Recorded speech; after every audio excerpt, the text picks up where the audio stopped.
So today we're making our creamy chicken and broccoli. This is a wonderful, cheesy, creamy, yummy dish. It's a favorite of my kids and my husband and I. We all love it.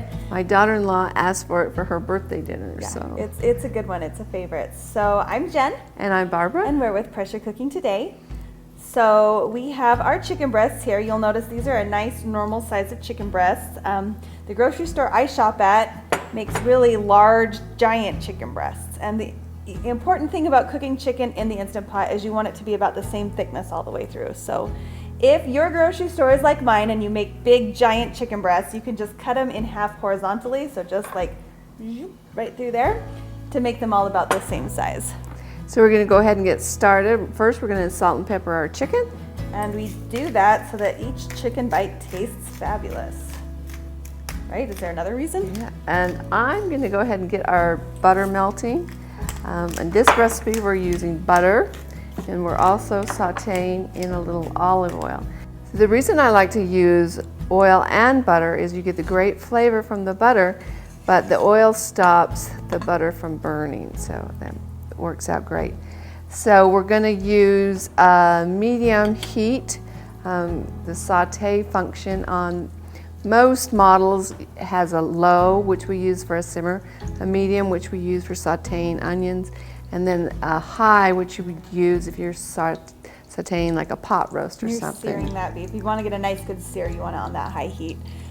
I will tell you, I almost always just leave it at normal. Mom often changes it, so do what works best for you. So we are going to add our chicken and brown it.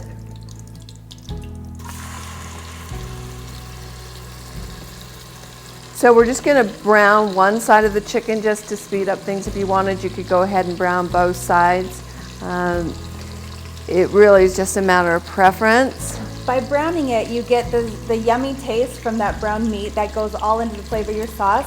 If you're in a hurry, you can skip this, or if you want to use frozen chicken breasts, you can skip this step, but it does add a little extra flavor, so when I have the time, I like to do it. So you could also cube up the chicken and do it that way, but for browning it,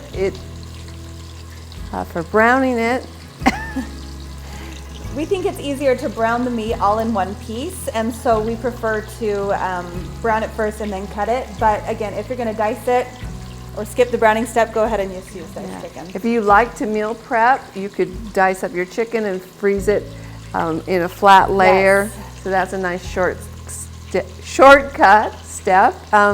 Then you can do several meal prep at one time. Yeah. And if you are using frozen chicken for this, you want to make sure that the chicken is frozen flat into individual pieces. If you put both chicken breasts in there in one big lump, or the diced chicken breasts in one big ball of chicken, it's going to cook like one big gigantic chicken breast instead of the individual pieces. So keep that in mind as you're meal prepping. So if you want to cook diced chicken from frozen, you don't even have to add any extra cook time. As long as it's not in a big solid ball. You can cook diced chicken from fresh or frozen, same exact time. Okay, so our chicken is nicely browned. We're going to go ahead and pull it out. You know it's ready to come off when it releases easily. And see how it's got that nice frond on the bottom, the browning. We'll go ahead and add the onion, and it will soak up all that great flavor. I'll let you do the cutting, I'll do the...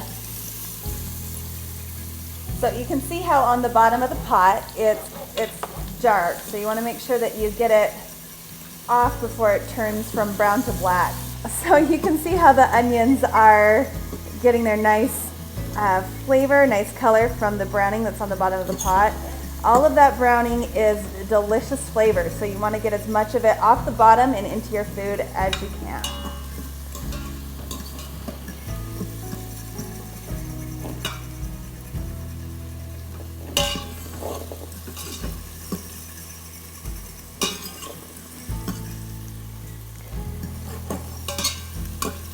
So once your onion is translucent like that, we'll go ahead and add chicken broth. Okay. So this recipe calls for just 1 can of chicken broth.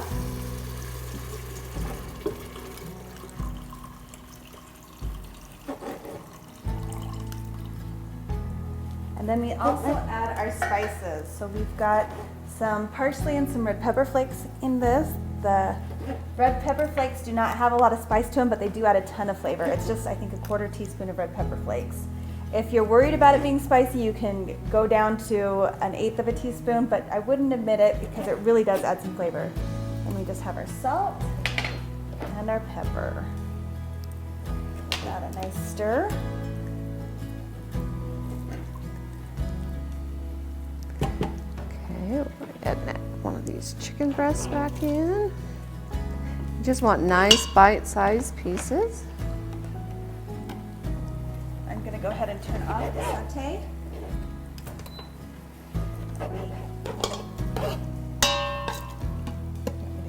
Sure. So now we've got our chicken all cut and added back into the cooking pot. And we are going to be following the instructions on this recipe that are to cook the rice at the same time. I love the served over rice. The cheese sauce just blends in. It's really yummy and gooey. But I also like to cook it all at the same time. So we'll take our tall trivet and we'll put it down. You want to make sure when you put it down that all 3 feet are firmly on the bottom of the cooking pot. And now we're going to combine to make our rice. We've got 2 cups of white rice here. And then we've got 2 cups here and another half of water. So 2 cups of rice, 2.5 cups of water, Yep. and then some salt. A little bit of salt. I don't know what that is. We'll just add a little salt this way. Perfect. Okay. And now we'll use our foil sling. Center the pan on the foil sling. Lift it up carefully. And put it down. For something that's this heavy, this full, kind of sloshy, if you wanted to, you could lower the empty pan in and add the ingredients into. That works just fine. We're going to fold our sling out of the way so it doesn't interfere with closing the lid. And then we're going to lock the lid in place. Let's go ahead and do it. And lock that in place. One of the things that's really nice about cooking diced chicken and white rice together is that their cooking times work really, really well together. So a 4-minute cook time for the chicken matches well with our 3 to 4 minute cook time for the white rice. And you'll need to do a natural pressure release for 10 minutes because the rice needs time to steam and get fluffy. And so your recipe might call for a 5-minute quick release on the chicken if you wanted to, but it will be just fine doing the extra time to make the rice be its full fluffiness and a nice tender bite. Okay, so our natural pressure release time is up. The pressure has been released. Move the lid. And there is our beautiful rice all ready to be fluffed. Use my mini mitt. Kind of give it a nice stir. It gets all nice and separated and yummy. If you don't have a rice paddle like this, it's worth spending just the few dollars that they cost to have one. It really makes a difference in your rice texture. Sometimes when you stir it, it can get a little gummy, and that's why the rice paddle is nice. But look at that, how nice and fluffy it is. Fluffy. So now we're going to finish up. We're going to take out our tall trivet. Put it in the sink. Okay. And then we'll go ahead and Thicken our sauce. so we're just going to do a cornstarch slurry. We've got 2 tablespoons of cornstarch and 2 tablespoons of cold water. And it's super important that you stir until all the cornstarch is mixed in completely. Otherwise, you're going to have little lumpies that go into your finished dish, and it's not as nice as a nice smooth dish.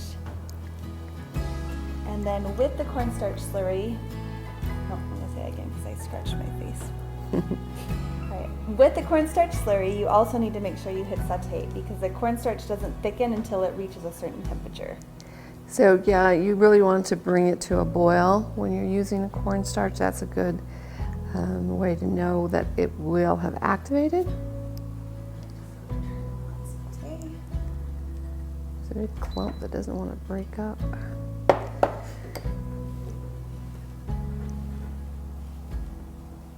That is weird. You need a fork? I think I got it.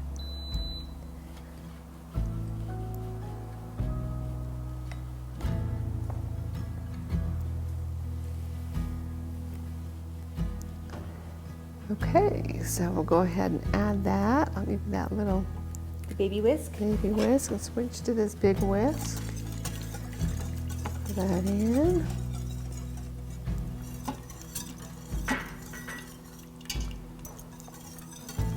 And once this thickens up, we're going to go ahead and add our cream cheese.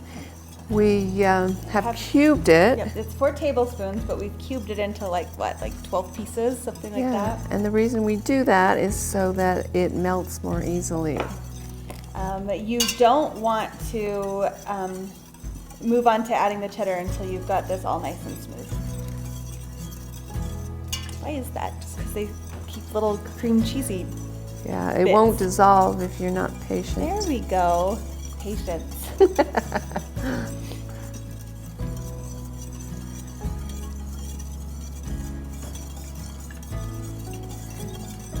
I think I'd rather have a spoon. Let's switch to a spoon.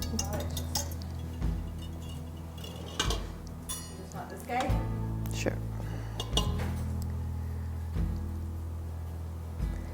Okay, so see how our cornstarch has thickened that broth. And we can go ahead and add the Do you want me to add a few at a time or cheese. just all I'll of go it? ahead and add it all There you go. since we have it cubed up.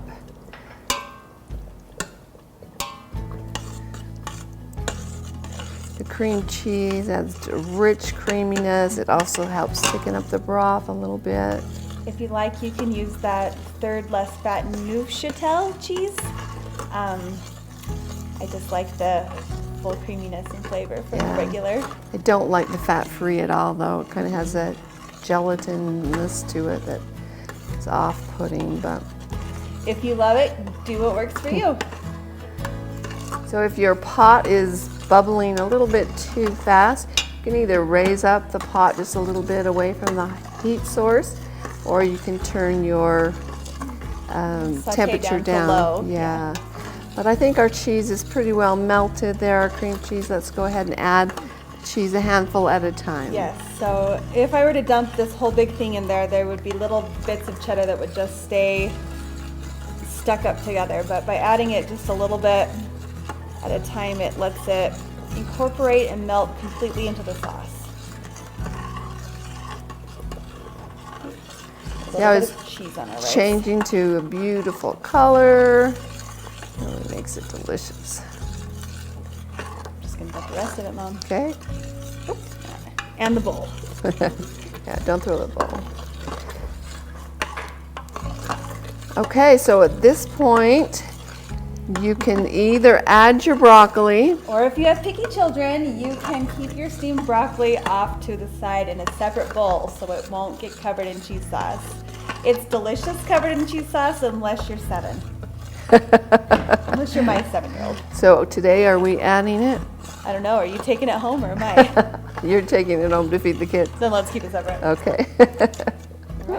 All right, so let's go ahead and plate this up. We've got our beautiful fluffy rice. Got some nice steamed broccoli.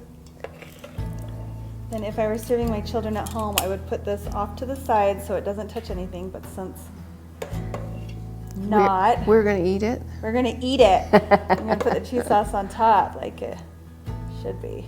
That's nice and cheesy. Is that good, Mom? That looks awesome. And then maybe just a little bit of parsley. sprinkle of parsley To on make it look top. extra pretty. So there it is, creamy and delicious. You guys are gonna love it. This is one of the many easy pot and pot recipes we have on our website. Go to Parsha Cooking Today to find out more. And be sure to like and subscribe to our videos, and we'll see you next time.